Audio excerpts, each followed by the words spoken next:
Hello and welcome to Fishbourne Church of England Primary School. My name is Naomi Day and I'm the head teacher and the designated safeguarding lead for Fishbourne Primary.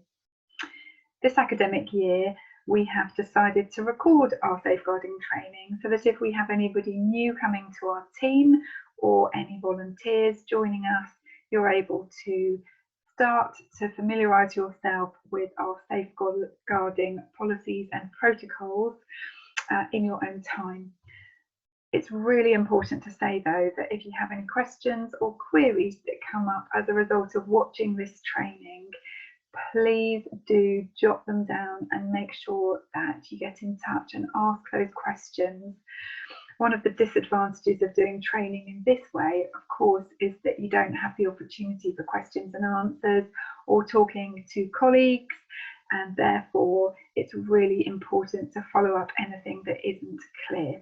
But we really hope that this will be a helpful tool, inspired by some of the things that we've learned during COVID, to be able to support you with your own development of understanding around safeguarding. So this training is appropriate for any of our staff team, any of our support team, any volunteers or governors who are part of our school community.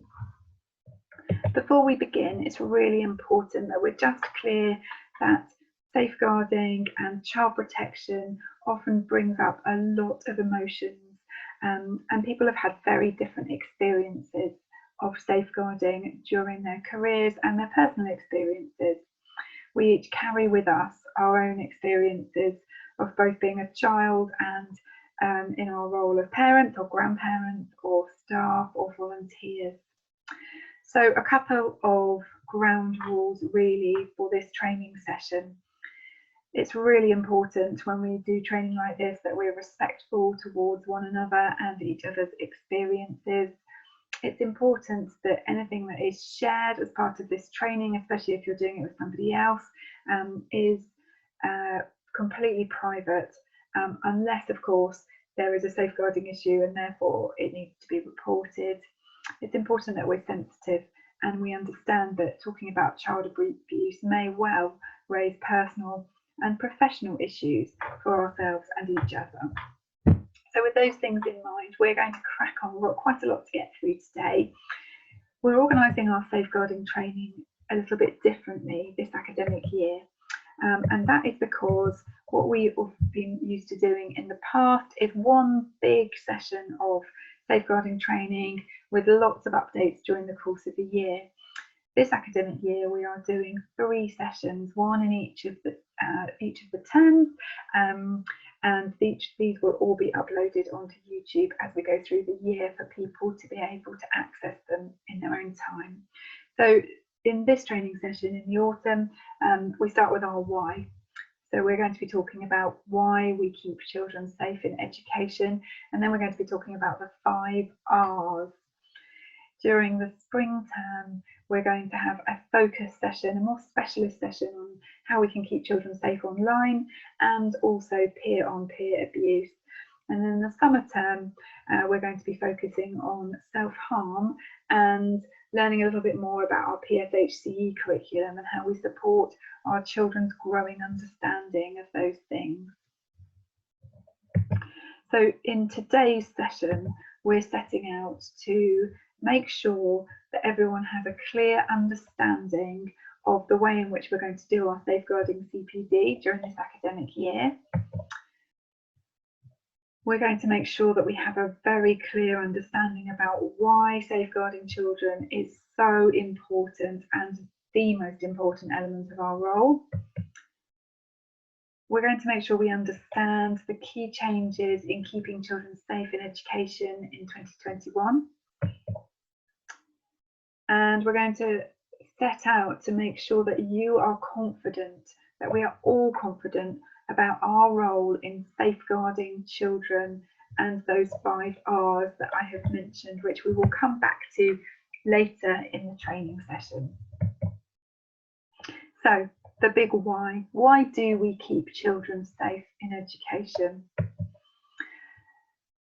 Before we go any further in this training session, the Director of Education for West Sussex County Council has recorded a short message for all staff and volunteers and governors in our schools, which I'm going to play for you now.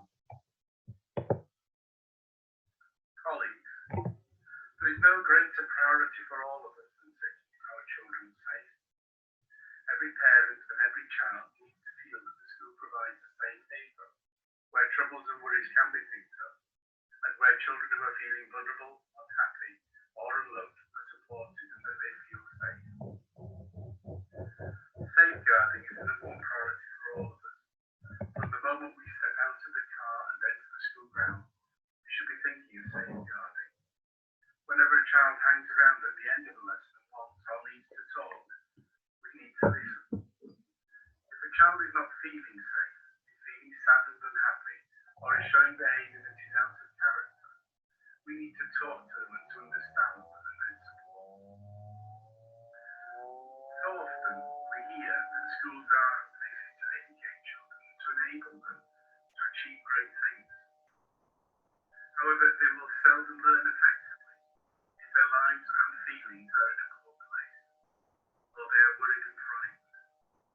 Being aware of this and acting to protect them is the best action you can take if you really do want to help change their lives for the better. So Paul, echoing what we said about the fact that safeguarding comes first, it comes above and beyond everything else, because we know how important it is that all children feel safe regardless of their context. Okay, going to move on. So this is one of the most important messages to take away with you today, and it's a message we share in every single safeguarding session that we lead. Safeguarding and child protection at Fishbourne Church of England Primary School is everyone's responsibility. And I very much hope that by the end of this training session, you will feel confident about your role within that. Okay, the slides that we're using for this training today have all come from West Sussex, and these are all areas that West Sussex Safeguarding and Education team believe it's important that we share together. So safeguarding, what does it involve? Well, we know that safeguarding needs a continuing commitment from our governing body and all staff to ensure the safety and welfare of children is embedded in all of the organisation's processes and procedures, and consequently enshrined in its ethos. That means that safeguarding is lived and breathed by each member of our team. And on this wheel in the centre of the screen, you can see there all the different elements of that, and it's a huge job in schools. So obviously we have our pupils at the centre, and then around the edge of that, we start with our leadership and management. We have the role that we have in terms of working with parents and carers, the role we have in schools in terms of identifying the needs of our families and young people, the role of the curriculum, and the way that we teach our children to stay safe and give them the skills that they need to be able to know when something isn't quite right. The role of staff development, which, as you know, is ongoing. Enhanced and targeted support, which means where we need to do something additional for individual children or individual families, depending on what their needs are. And then that final green section, which is around our ethos and the environment we create for our families and children, and our school vision. Our school vision is there is only one you in this great big world. Make it a better place. And through that identification of children all being unique and made uniquely, we know that their needs are different, and getting to know our children and our knowledge of those young people makes a tremendous difference in our ability to be able to serve them to the best of our ability. So we know that safeguarding underpins absolutely everything that we do and comes into all areas of school life. Okay.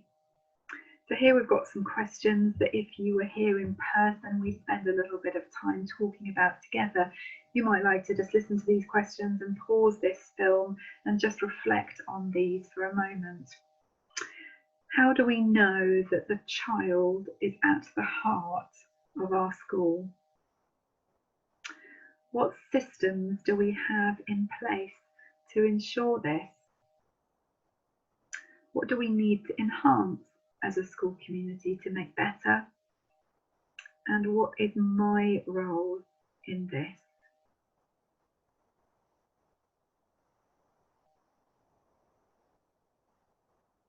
When we did this training with the staff team, you can imagine there was a buzz of chatter in the hall as everyone talked through each of those questions.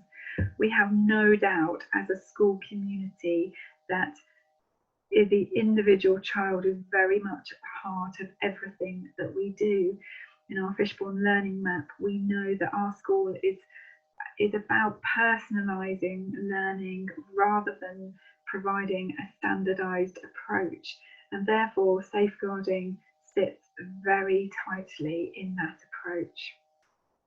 We have lots of systems in place to ensure that our children's voices are heard and that our children learn how to ask for help, that they all have a trusted adult in school. We spend time looking at the school through the eyes of a child and thinking about what that would be like. We talk to our children about things that would make their school a better place to be and give them opportunities to share ideas which they then see being put into action.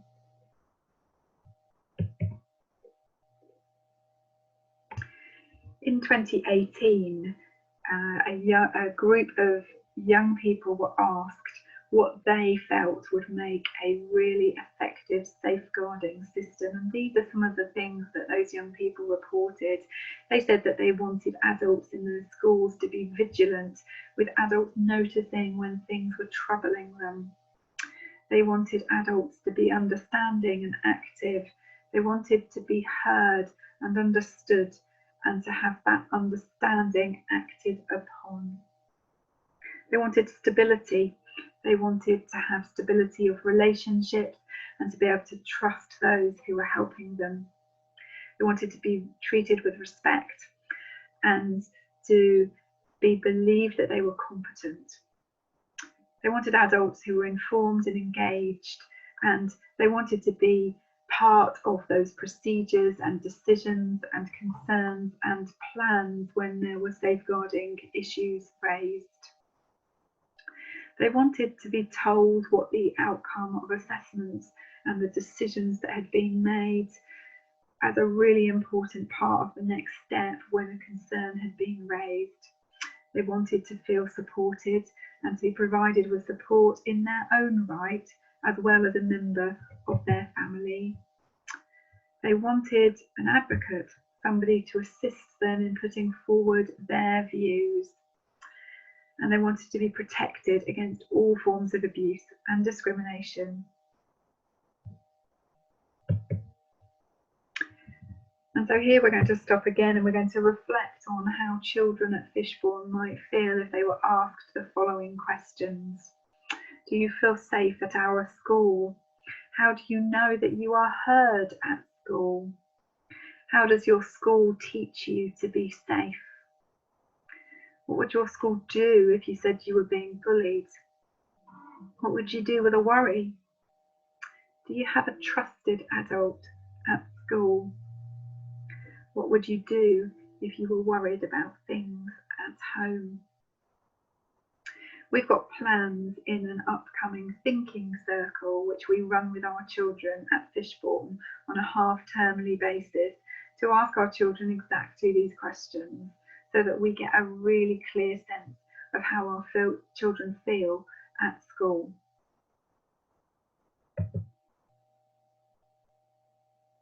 We've already shared this quote from Keeping Children Safe in Education, but we know that it contained in here is information about the importance to have regular updated safeguarding training including online safety, and you will have heard me earlier mention that in the spring term we're going to be updating our training on online safety, and that we need to make sure that what we are doing is part of a whole school safeguarding approach with staff training and curriculum planning for our young people too. So now we're going to spend a little bit of time talking about some of the legislation and guidance that we follow in schools. It's important that you are aware of this, and we're going to share this information, and then we're going to talk about what that means for us. So there are a number of documents that we are familiar with in schools that you can access on the DFE website, and you can see some of these here. So the Working Together to Safeguard Children is a document that is written for all agency partners who work together to support safeguarding, with the focus of it being on interagency. And the other document is a document that you, I hope, will have read by now. It's Keeping Children Safe in Education. The whole document is about 170 pages worth of reading, but the section that is critical that all of our staff and volunteers and governors have read is part 1 of Keeping Children Safe in Education, which is pages 7 to 24. We all commit to having read that and ensured that we understand it. So having read that updated version of the 2021 Keeping Children Safe in Education, if you have any questions at all relating to the content of that, please don't hesitate to ask. So we just talked about the part 1, which is the essential reading, and you can see here it says part 1 is safeguarding information that all staff need to know. And then there are a number of further documents that you are able to read for your own interest. We dip into these as part of our own training, and we will be certainly making reference to many of these. I've mentioned several of them already: teaching online safety in school, and sexual violence and sexual harassment between children in schools and colleges. That's a peer-on-peer abuse that I mentioned earlier. So we will be looking at those, as well as the RSE changes to the curriculum. So we will be dipping in and out of all of those pieces of legislation. It's really important that staff understand the role of those. Now, the key updates in Keeping Children Safe in Education in 2021, it's important that we're just going to have a quick whistle-stop tour of those, some of which we will come back to later in the training. So we'll start off with the green boxes here. So the first of those is ensuring that pupils know that all concerns they have will be heard and taken seriously. That's going to link to a little bit of work we're going to do later in the session about how we listen to children's safeguarding concerns when they are raised, and how important it is that we give children the right messages as we are listening to them. A whole school approach to safeguarding goes back to that diagram I showed you a couple of slides ago, how all of those different elements of the approach that we have to safeguarding come together to serve the pupils in our school. The pink boxes now we're going to have a look at, and we're going to talk about this one on the right hand side a little bit more during the training. So it says here, responding to allegations against adults that are considered lower level concerns. We're going to talk about that some more. We've got some updates in our staff code of conduct that take into account those recommendations in Keeping Children Safe in Education 2021, so please listen out for those. A whole school approach to sexual violence and sexual harassment between pupils. So that's the peer-on-peer that I've mentioned several times already, and in our training in the spring term we're going to do some more work around that as a team. And then in the purple sections we're clear about the checks that are needed for identification for staff.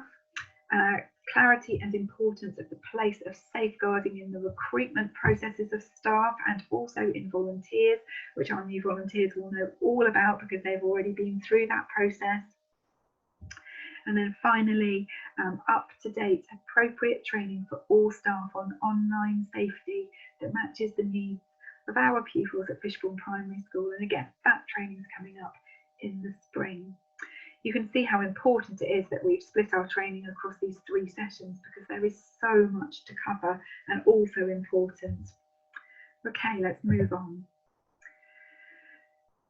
So I mentioned we'd come back to the low-level concerns, and this is really important. So Keeping Children Safe in Education 2021 they've added a major section about what is now termed a low-level concern. The term low-level concern does not mean insignificant. It means the behaviour towards a child doesn't meet the threshold of harm. So a low-level concern is any concern, no matter how small, and even if no more than causing a sense of unease or a nagging doubt that an adult is working in or on behalf of the school may have acted in a way that is either inconsistent with the staff code of conduct, including inappropriate conduct outside work, and does not meet the allegations threshold or is otherwise considered not serious enough to consider a referral to the LADO. Now, within that document, they have made it clear the sorts of behaviours that might be included with that in that. We're just going to run through those now as a team so that we've all heard them. So here are some examples. Being over friendly with children, having favourites, engaging with a child on a one-to-one basis in a secluded area or behind a closed door, using inappropriate, sexualised, intimidating or offensive language, and taking photos of children on a mobile phone. So some important reflections there about how we ensure that we are conducting ourselves in a way that is appropriate to our roles in school. In light of these updates to Keeping Children Safe in Education, we have updated our code of conduct, and that it will now be available on our school website, and it's available to all of our staff. Everybody will have a copy of it and shared with our volunteers too in the volunteers handbook. So it's available for everybody to be able to have a look at. And again, if there are any questions that you have as a result of looking at that document, please don't hesitate to get in touch. Okay, just going to talk briefly about safeguarding and child protection now. So safeguarding and child protection are not the same thing, and it's important that we understand the difference between those 2 terms. So the difference between child protection and safeguarding, I really like this way of looking at it. So safeguarding is being proactive to all. It's a way that we ensure that we keep all of our children safe. It's relevant to everybody. Whereas child protection is reactive to specific children where there are concerns. A couple of further terms in relation to those children in need of protection. So a child or young person who is unlikely to have the opportunity to achieve or maintain a reasonable standard of health or development, or whose health or development is likely to be significantly or further impaired, is termed as a child in need. Whereas a child or young person who is suffering or is likely to suffer significant harm is a child in need of protection. You will often hear those terms being used, and it's important that we know what the difference is between them. And then we need, of course, a definition of the term significant harm. So there's no absolute criteria on which to rely to determine what constitutes significant harm. It's often a compilation of significant events, both acute and or long-standing, which impact on the child's physical and psychological development. Just going to give you an opportunity to read that definition again.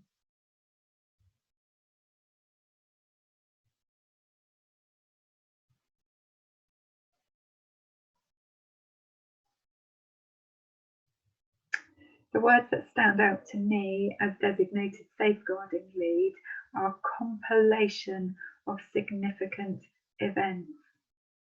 Very often these happen over a period of time, and that is why our safeguarding role in schools is so very critical. I'm going to come back to that slide in a moment because I wanted to share with you, I wonder where it is, it's not too far, oh dear. Here we go, this is the one that I just wanted to share with you briefly. This relates to the missed opportunities, the pieces of the jigsaw. And this is a terribly sad case study of Daniel Pelker. When there has been a tragedy and there is a concern that professionals haven't carried out their role as they should, there's what's called a serious case review. And in the case of Daniel Pelker, that happened, and this was a review into his death. And the review found 26 separate incidents required police involvement at the 4-year-old's home between 2006 and 2010. 26. And these are some of the pieces of the jigsaw. So first up, we've got the school speaks to the mother about Daniel's continued obsession with food, taking food from others and eating whatever he could get, including 4 or 5 pieces of fruit from class. Mum seemed to say he must not eat more than is in his lunchbox as it's being greedy. The lunchbox contains the bare minimum, according to staff. Whilst there were references to black eyes being seen on Daniel, other members of staff reported having no recollection of seeing such injuries. None of the injuries referred to CSC or the police. Daniel persuades other children to give him food, which he eats in the toilet, and he takes foods from the bins. He also tries to eat beans being planted in soil and raw jelly taken from the sandpit. Evidence given in the trial by the school describes how Daniel looked for food everywhere and that he would eat whatever he could get his hands on. He finds and eats half a large cake meant to be given to the children as it was the teacher's birthday.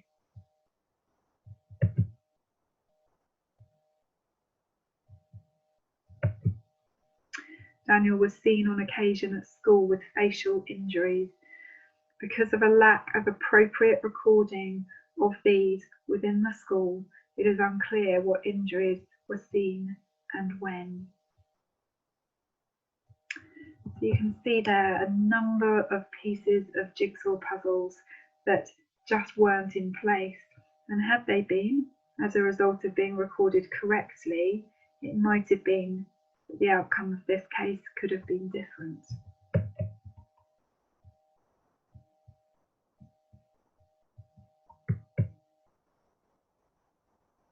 So then we think about what the parts of the jigsaw puzzle might be in our school community.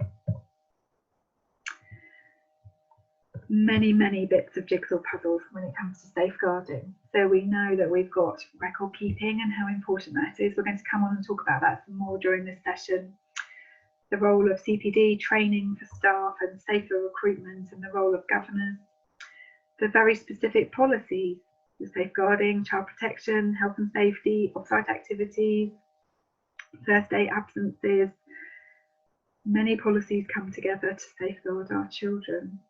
And then we've got the safeguarding curriculum and how we provide information for all of our children and learning opportunities for all of our children to keep them safe. We've got online safety and the policy attached to that. We've got the role of diversity and identity and the different sorts of safeguarding issues that might be significant to different communities. We've got the importance of having a mindset that it could happen here, and being really clear that we are open to the possibility that something like that could be happening in our school. We know how important it is that we empower not just our staff, but our volunteers and our governors to know how to identify and respond appropriately, that everybody understands that it's everybody's responsibilities. It's really important that we model the right sorts of behaviours to our children and the right sorts of relationships too. That we set about to challenge people in school who we don't know. That we always have full and clear identity checks for all adults in our school. A telling school culture. And adults always entering the building with identification so we know that they are who they say they are. And then the partnership working that we know is so important. So first of all, within our own school community, I'm Naomi, as I introduced myself at the beginning, and I'm the designated safeguarding lead for the school. That means that if you have any safeguarding concerns at all about any children or any adults in school, you must come and share those straight away with me, and I'll be able to advise you from there. And in my absence, Nicola Buchan, who is our deputy head, is also our deputy designated safeguarding lead. We have two further deputy designated safeguarding leads as a result of the COVID pandemic. When we first went into lockdown, we were mindful that we wanted to make sure we had a number of our team trained up should we need them. So Catherine Williams, who's our Year 3 teacher, and Emily Harris, who is our early years teacher, are both designated safeguarding leads as well. And then to top it off, we've got our safeguarding governor, who is Julie Barwell, who's also our chair of governors. There is information about how to contact each of these members of our team within the presentation, and that information is also on our school website should you ever need it. And then the wider team at the local authority is made up of a number of safeguarding partners. Probably the most significant of these from your perspective is the red box at the top, which is integrated front door. If you've done safeguarding training before with us, this used to previously be called the MASH, which was the Multi-Agency Safeguarding Hub. Now it's called Integrated Front Door, and there's an email address and telephone number there. While we're talking about integrated front door, it's really important to know that any member of the community, any member of our staff or volunteer or governor can make their own referral to integrated front door. It does not have to come through the designated safeguarding lead. So if you ever feel that that is something that you need to do, then you are able to do that directly. But we would obviously very much encourage you to talk to us if that was the case, so that we can support you through that process. The other partners include public health, the education and skills team, the West Sussex communities, directorate teams, the district and borough safeguarding teams, the LADO. The LADO is the local authority designated officer, and the role of the LADO is very much to support anybody who has concerns around an adult who you may believe is not behaving in a way that they should be, and the LADO is there to be able to support and guide any concerns in relation to that. And then the final group is the local children's safeguarding partnership. As I said at the beginning, try not to be overwhelmed by all of those different partners. The most important one from your perspective is the integrated front door and the LADO. Okay, and then we've got some further people, named people here, and again, each of these people plays an important role within safeguarding in education, all contactable via telephone and via the email address below as well. Okay, now we're going to move into sort of the second half of the training. So we've talked about the why, we've talked about the legislation, the law, the guidance that directs all of our decision making. We've talked about the importance of those pieces of the jigsaw puzzle. We've talked about how important it is that we work with partners beyond our school as well. What we're going to do now is we're going to talk very much about your individual personal role in safeguarding at Fishbourne Primary School.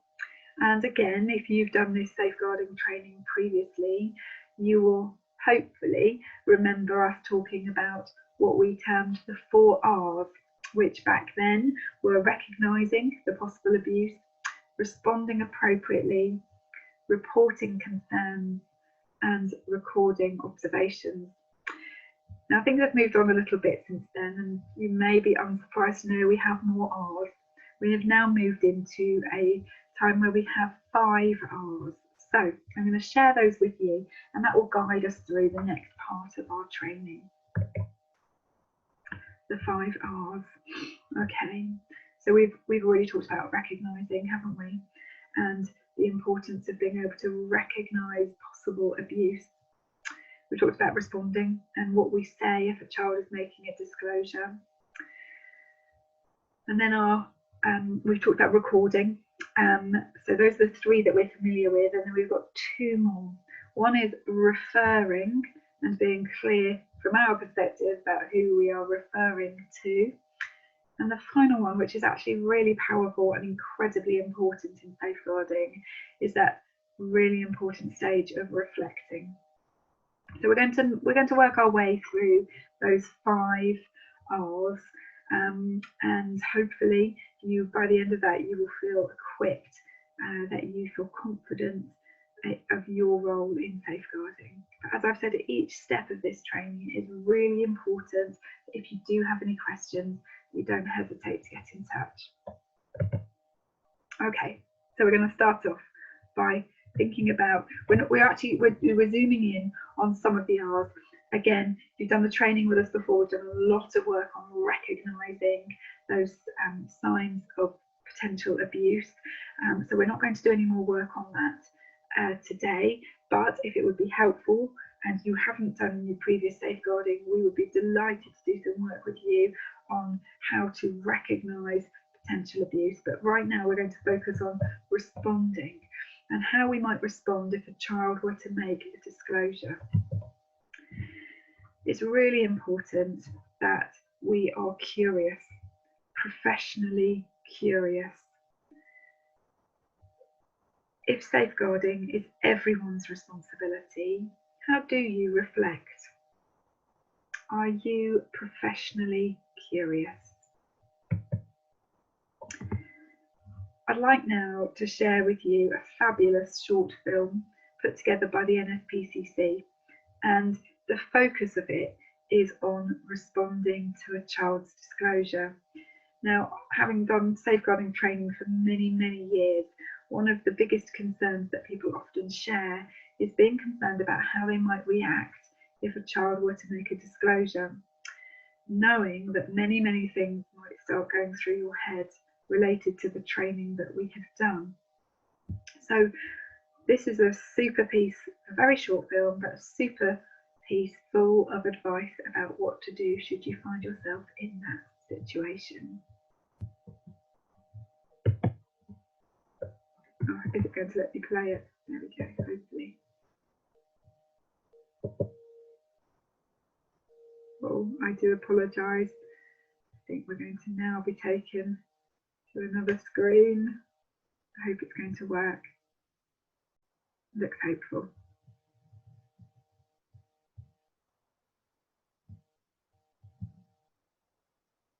It's never easy when a young person discloses abuse. There are probably 1,000 things going through your head, from trying to remember your organisation's safeguarding procedure to asking the right questions. Should you be asking questions at all? But no matter how anxious you're feeling, it's worth remembering that most young people only choose to talk to someone they really trust. So chances are you're already doing something right. Whatever the situation, here are a few simple things you can do to create a safe space for a better conversation. Help them open up. For some children, talking about abuse can be scary. You need to show them that you care and that you are listening to what they say. This can be as simple as changing your body language, and avoid anything that can make you seem distracted or distant. Keep your focus on them. They're the most important thing right now. Slow down and take your time. This chat might only be a small part of the disclosure. They could just be testing the water, so let them go at their own pace. Even if the gaps in the conversation feel awkward to you, it's their story. Give them time to tell it. Reflect back and show you understand by simply going through what they've told you already. If possible, use their language. The specific words they use are an important part of their narrative. And although it's easy to jump to conclusions or even solutions, right now they just need to feel listened to. You can practice these techniques whenever someone's telling you a story, helping them to open up, slowing things down, and reflecting back in everyday conversations. Won't just make you a better listener, but will also prepare you for when a disclosure does happen. It could change a young person's life.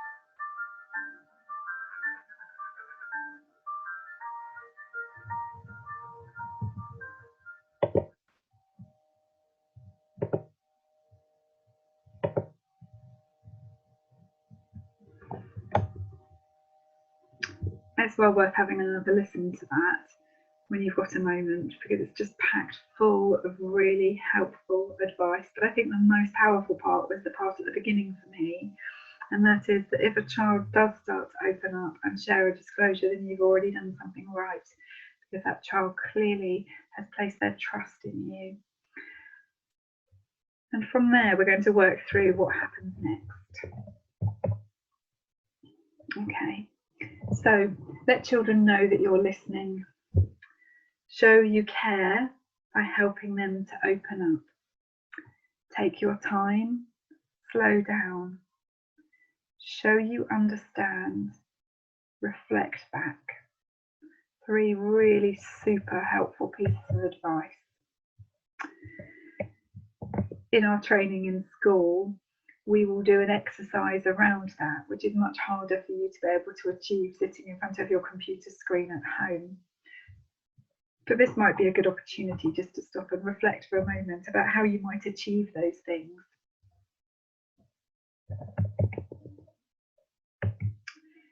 Some really important do's and do nots though. Okay, so let's start with the do's.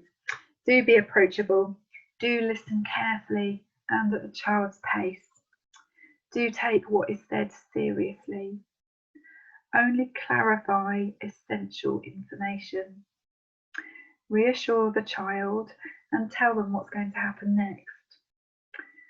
Tell the designated safeguarding lead immediately without delay. Record using the child's wording. Don't paraphrase it or interpret it. Don't use leading questions. Don't use age inappropriate language. Don't investigate. Don't try to resolve. Don't promise confidentiality. And don't make assumptions.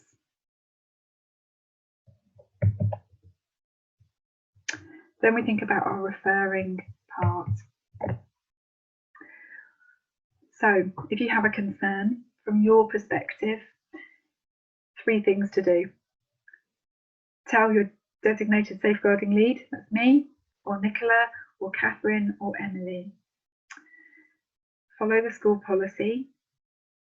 Record it. It's really important when you're recording it that you do so as quickly as possible after the event.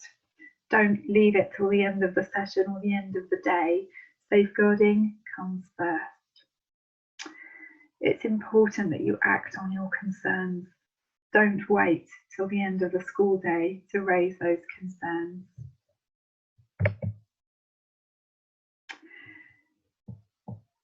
Now, this is how our school will then operate. So if we start at the top, it says the matters reported to the DFL or the deputy DFL. And then the DFL ensures that accurate records are made and all the original handwritten notes are retained. We will talk you through that when you come to write your first record of concern so that you feel supported in that process. And then the DFL looks at the concern form and the information they have about the child and other pieces of the jigsaw puzzle, and they use a particular set of tools provided by the local authority to decide on the level of risk and what action is needed. This may involve consultation with different safeguarding partners, the partners that we talked about earlier in the session, and a referral to the integrated front door or other referral pathways. Really importantly, at DSL, we then make sure that the records are updated to reflect the decision making that has been undertaken. And agreed members of staff in school will be updated on the course of action as appropriate in line with the child's needs. What we mean by that is that we don't tell the entire school staff what has happened with a case, but those members of staff who need to know that information in order to be able to work effectively with the child or family will be told that information. Okay. You can see just off to the side there, it says the staff member who raised the concern or the volunteer or the governor will follow up with the DSL. It's really important, isn't it, that you've raised a concern, you have filled in all the appropriate concern information, and then you want to know what has happened further down the line, and that is something we really encourage you to follow up. Let me move down towards the bottom of those boxes, and it says there that the matter is kept under constant review. School work with families, the Children's Social Care and any other agencies in line with the West Sussex Child Protection and Safeguarding Procedures. And the school or college must keep following up the outcome of any referral if the information is not forthcoming. And that's the role that we have. We chase that up until we are satisfied that everything has happened that should have done. And throughout that process, one of my roles as DSO is to ensure that all the records are kept up to date as the case progresses. One little box that I want to draw your attention to, right up at the top of the page, and I've mentioned this earlier in the training session, says any staff member can contact the integrated front door if circumstances dictate. That means that if for any reason the DSL or the deputy DSL are not available because they are already engaged in other safeguarding matters, it might be appropriate for you to make that contact with integrated front door yourself.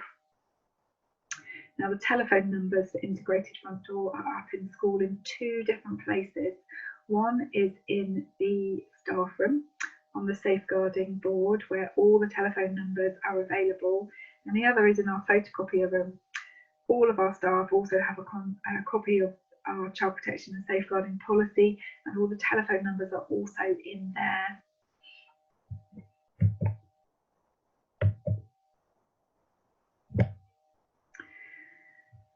So again, this slide is just saying what I've literally just outlined. So if a child is suffering or at risk of suffering significant harm, you can share information with appropriate agencies or professionals. If you are not in your educational setting and have concerns, anyone can make a referral.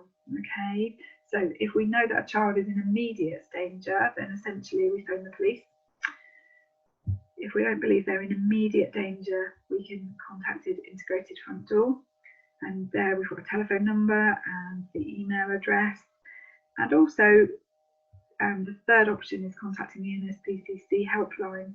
It's amazing how many referrals come through into schools from the NSPCC helpline, and there you're able to speak to a trained professional who can talk through your concerns with you, give you expert advice and action in order to be able to protect the child. So that's another really, really good route in.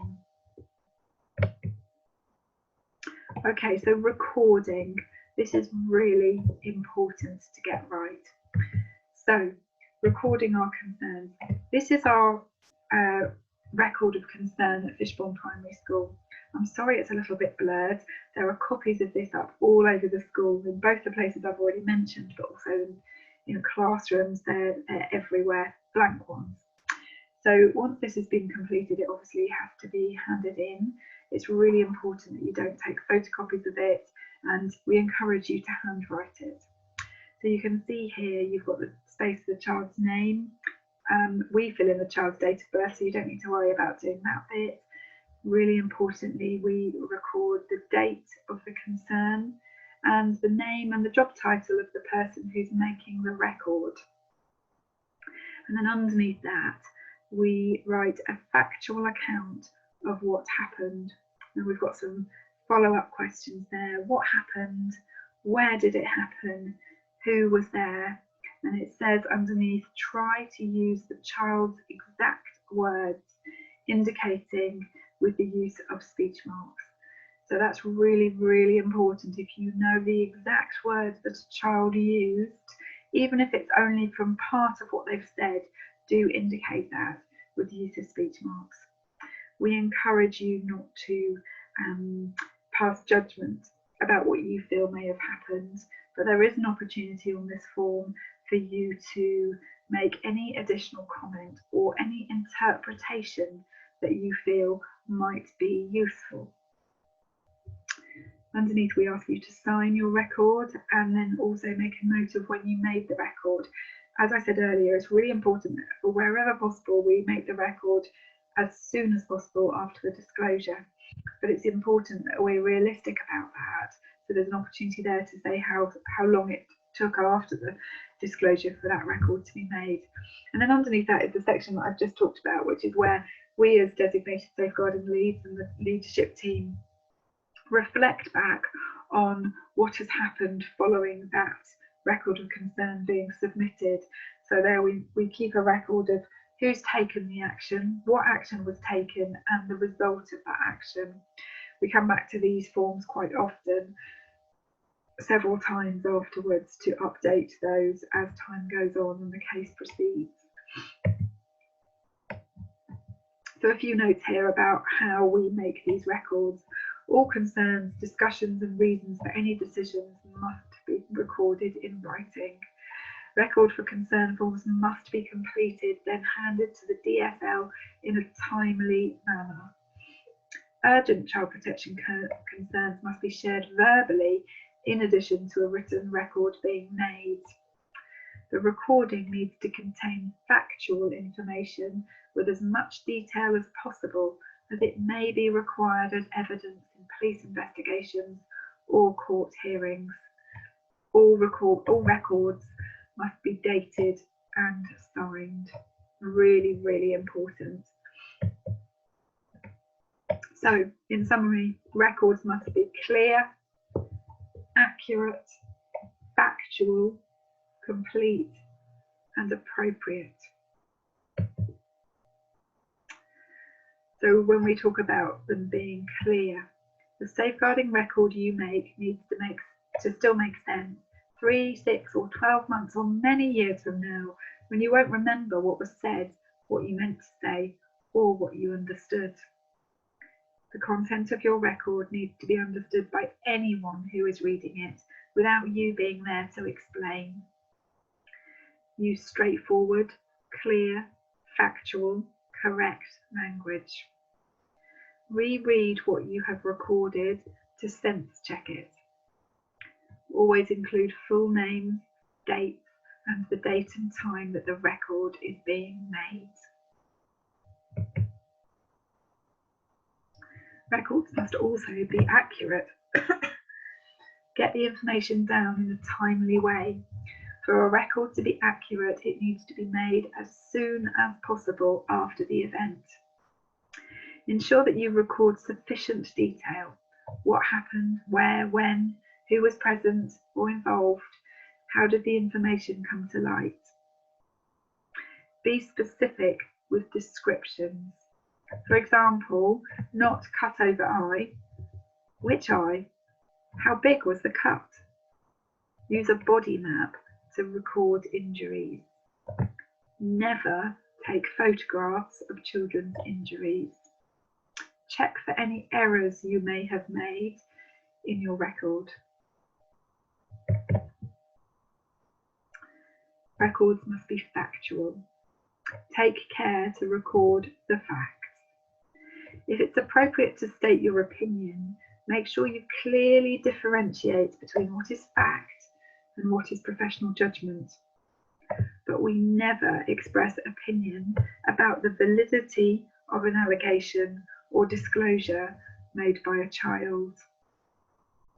Where a child has made a disclosure, always record this in the child's own words, even if the language is childlike or even if they use swear words or bad language. Records must be appropriate. Think carefully about your choice of language. A child's record may be read out as part of a formal meeting or even in a court.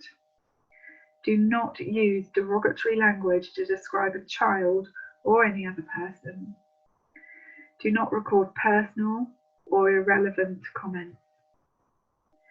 Think about what impression your records could present of you as a professional and of the school. Keep the child at the centre of your record. And finally, records must be complete. Make sure you record what action you took, the so what factor. Be clear about why you are recording this, as well as what you saw, heard, or did. If you speak to anyone else, record who you spoke to and the content of the discussion. If you made a decision to take some form of action, record what you did and why.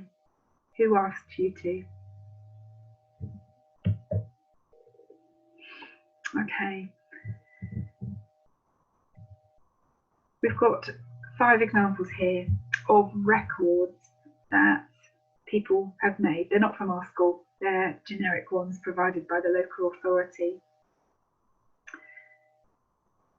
In school, when we do this training, we are going to have a look at these 5 records and we're going to talk about which of them is effective and which of them is less effective.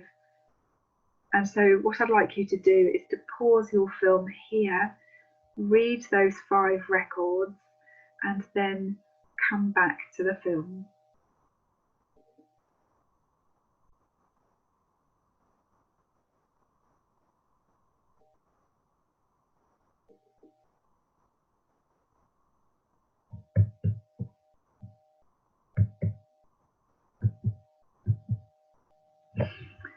Okay, so using the 5 headings that we talked about for what makes an effective record, what I'd like you to do to be able to do now is to have a think about where you've got examples where the records are clear, accurate, appropriate, complete and factual.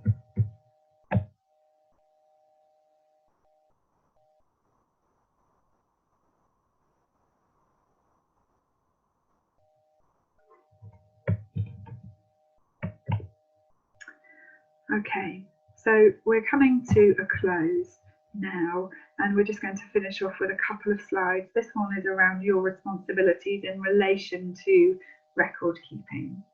Your responsibility is to act if you have concerns and to report them accurately. It is your responsibility to be sure that the concerns are reported as soon as possible and are clear, accurate, appropriate, complete and factual. This bit is really important. It is not your responsibility to decide whether the abuse has taken place or to determine who the perpetrator is or to decide and act upon the response that you feel is needed. Any staff member can make a referral to Children's Services or Integrated Front Door, but should inform the designated safeguarding lead if they do.